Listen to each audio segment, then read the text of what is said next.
Nos acompaña hoy el profesor y amigo Román José Duque Corredor. En estos momentos en los cuales Venezuela, como nunca antes, hacía falta pensar, analizar lo que está ocurriendo, vienen a darnos luces un gran amigo y profesor que he tenido la ventaja de compartir con él muchísimas horas de clase, muchísimas reflexiones. Profesor, bienvenido. Bueno, muchísimas gracias. Para mí es muy grato visitarte en esta oficina que me trae recuerdos de afectos y de ciertamente experiencias que me marcaron. Yo fui muy amigo de tu padre y él conmigo fue muy diferente. Quizás era más rochelero que yo, más, quizás alguno, más fácil de acceso. Como me decía uno que yo era una especie de efigie que era difícil hasta hacerla reír, me decía. Pero Roberto, padre conmigo, era muy cariñoso y compartimos varias cosas y hasta trabajo profesional. Por eso, sentirme aquí en tu oficina, que en el fondo es como reproducir la oficina de tu padre, fue muy grato. Y esto me estimula, pues, a hablar sobre el tema que tú señalabas al comienzo, de cómo un profesor a estas alturas de la vida, ya con 77 años, 52 ya para 53 de ejercicio, están a esta lide de esta Venezuela, que yo diría comienza una nueva historia en Venezuela, que quizás pudiéramos dividirla en varias etapas. Esta historia de la Venezuela contemporánea, más allá del modernismo, tiene como significado para mí el surgimiento de una generación que no solamente desde el punto de vista técnico es una generación mucho más avanzada, sino con una mente más universal de la que pudiera haber tenido uno. Hasta el punto que es verdad que seguimos contando con especialistas, pero hoy día el abogado especialista tiene una cultura universal, porque a través de la especialización entra en la sociedad de conocimiento del mundo, ayudado por la globalización y por toda esta serie de sistemas técnicos de acceso a la fuente de conocimiento en cualquier parte.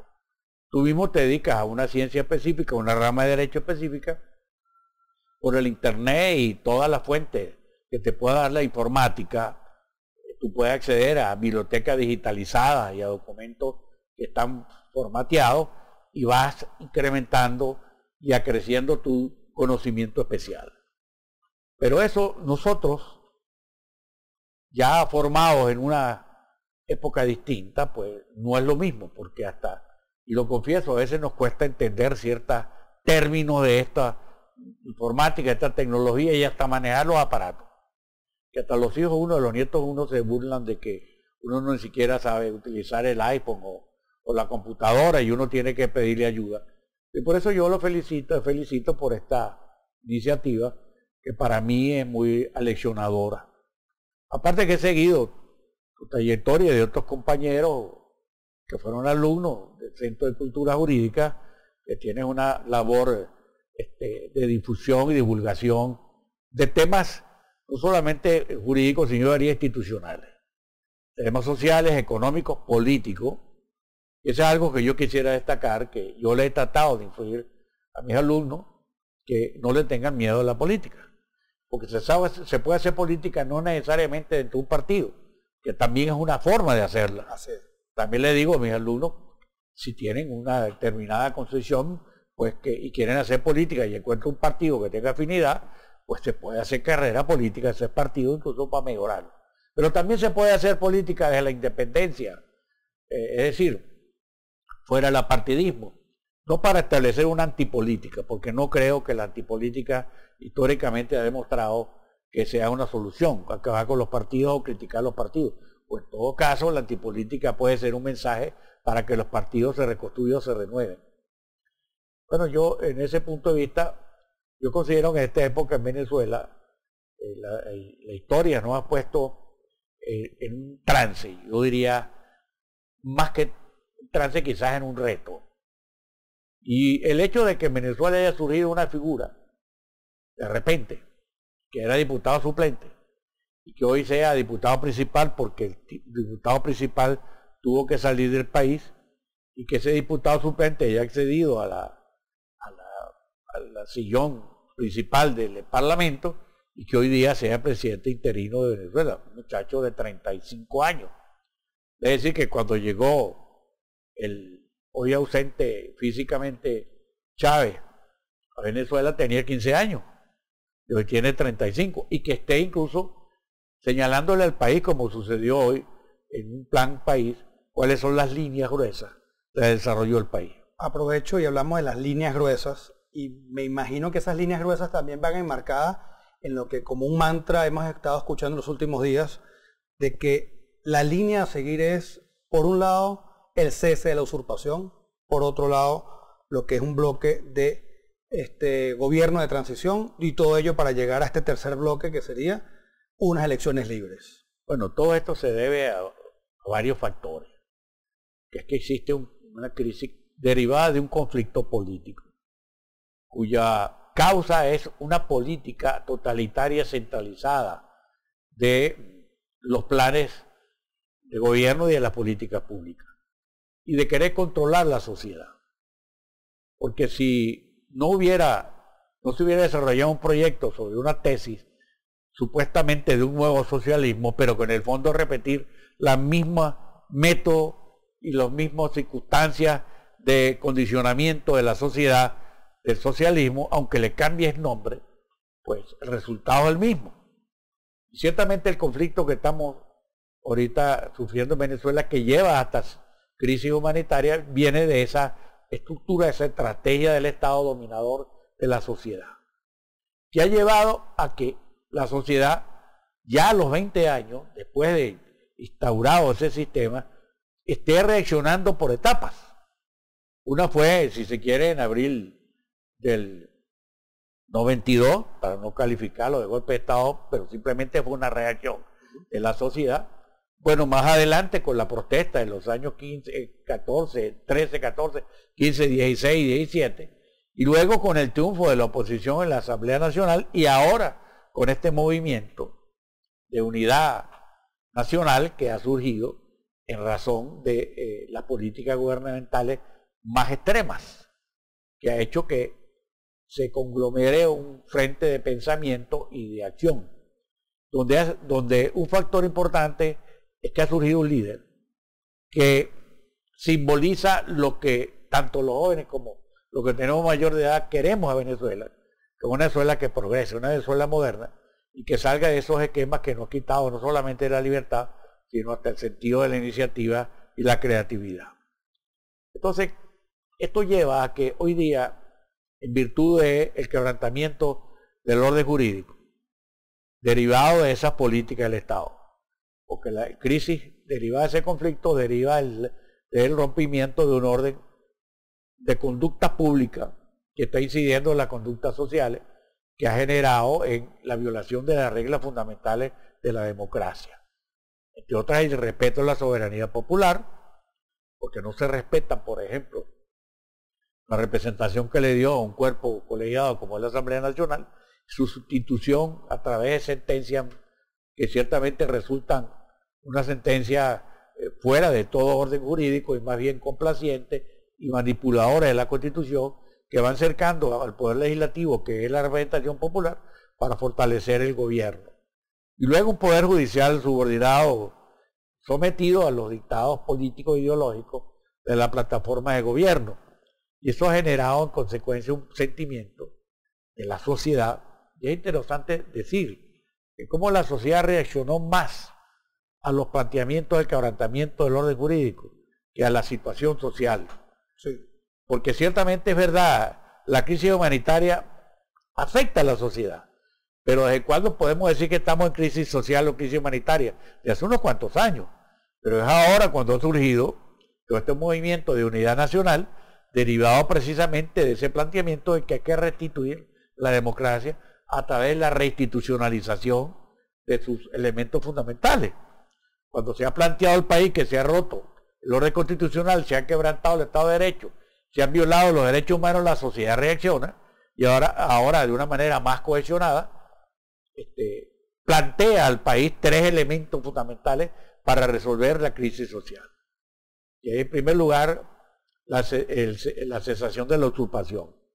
Y ciertamente eso deviene de un elemento importante, como lo han reconocido instituciones muy serias y científicas en Venezuela, de que el 20 de mayo no hubo una elección, en verdad, de un presidente, que por lo tanto no había alguien que pudiera cargarse del gobierno a partir del 10 de enero. Eso no quiere decir que durante la época en que estuvo antes del 10 de enero no hubiera incurrido en la ilegitimidad, pero es más claro la definición de usurpación después del 10 de enero. Hay varias capas de ilegitimidad. De legitimidad que vienen desde antes, porque evidentemente la elección anterior, donde el que Maduro surgió presidente, también fue calificada de fraudulenta, incluso Están entredicho. Incluso por denuncia de la misma empresa que servía al proceso electoral digitalizado.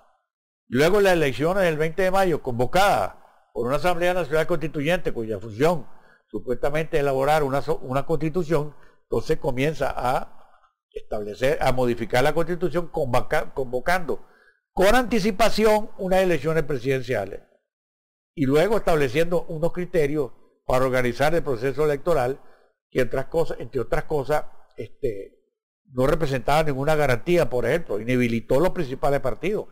Vamos a pasar al otro bloque, que sería el del gobierno de transición. Bueno, pero yo quiero decir antes que para el segundo bloque, la segunda etapa del gobierno de transición, es necesario salir de la usurpación. Totalmente. Y por eso hay una presión social, y aquí quería detenerme. Nunca antes había a nivel internacional una definición tan clara sobre el estado de usurpador de Maduro como hay ahora.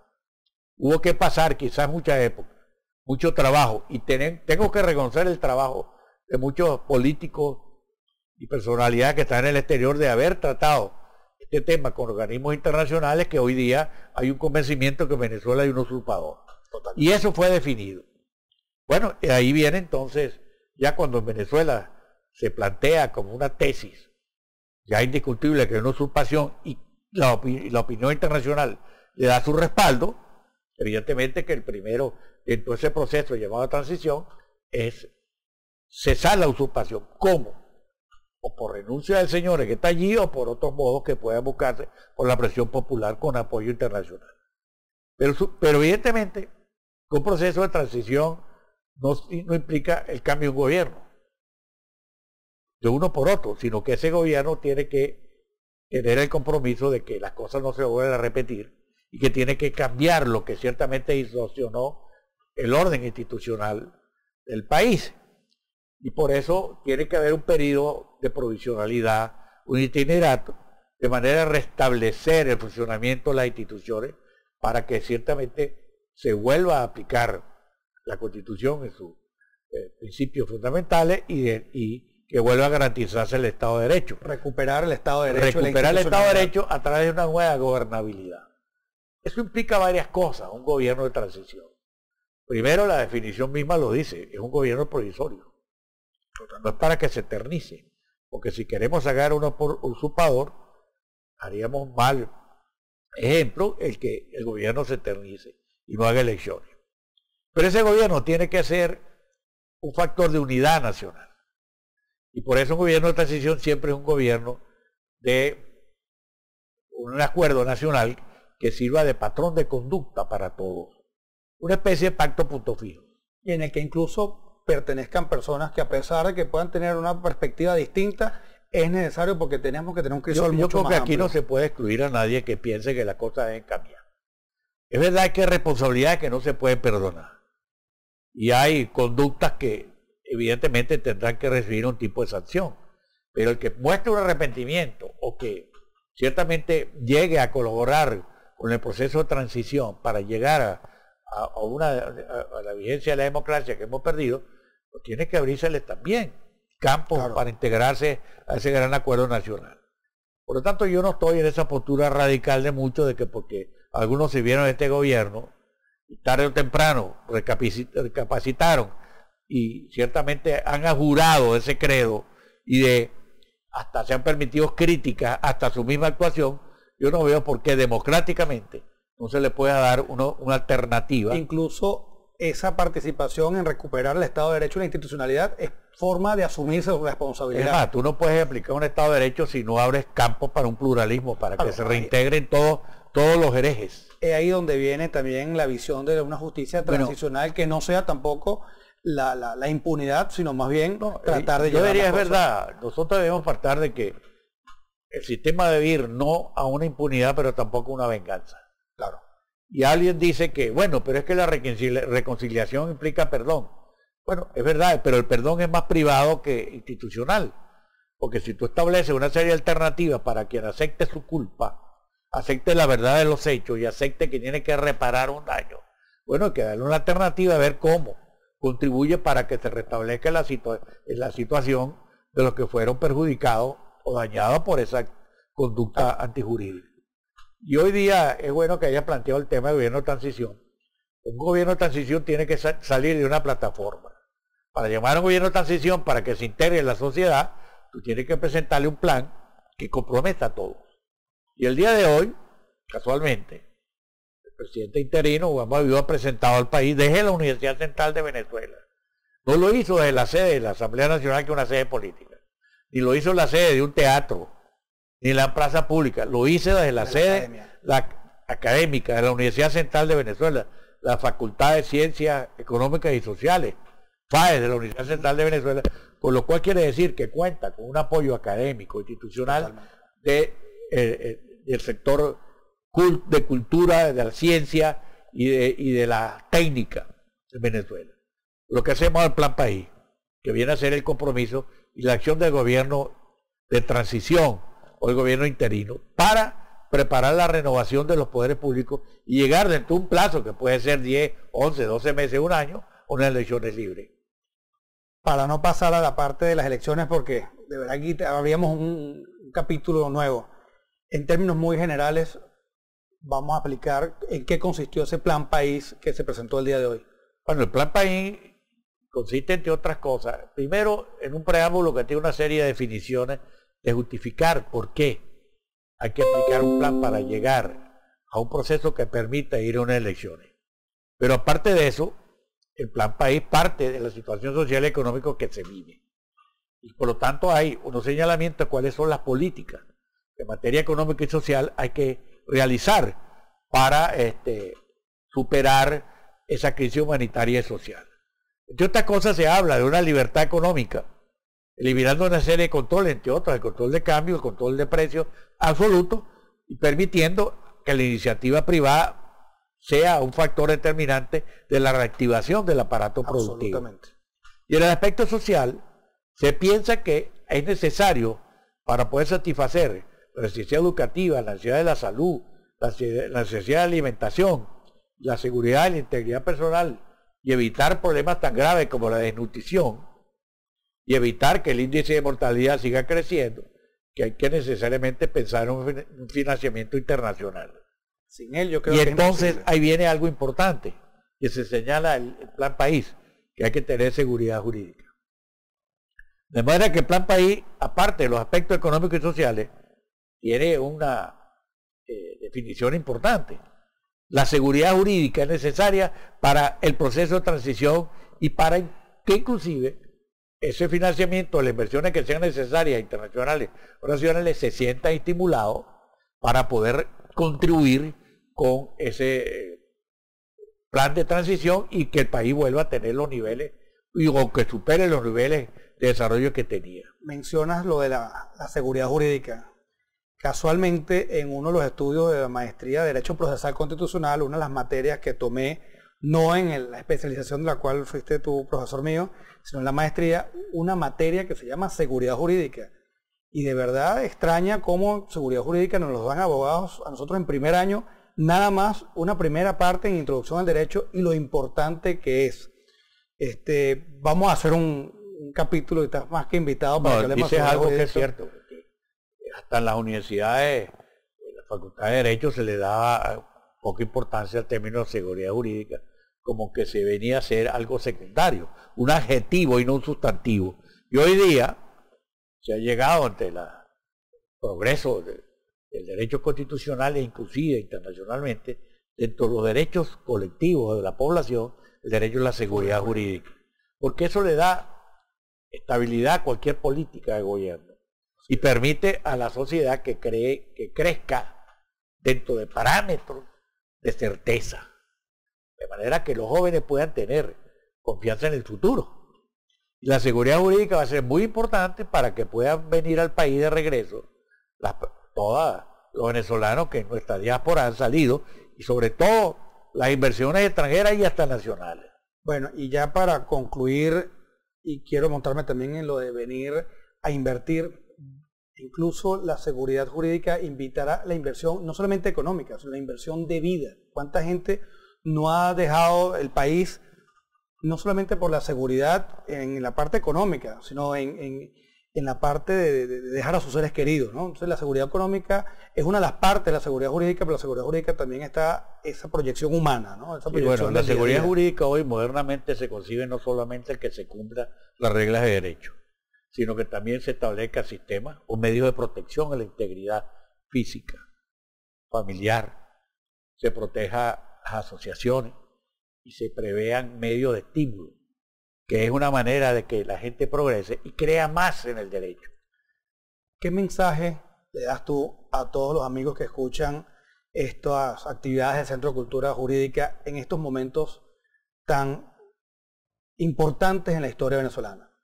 En primer lugar, yo quisiera decirle a mis compatriotas, sobre todo a la juventud, que este es un momento histórico que nosotros debemos acometer con seriedad.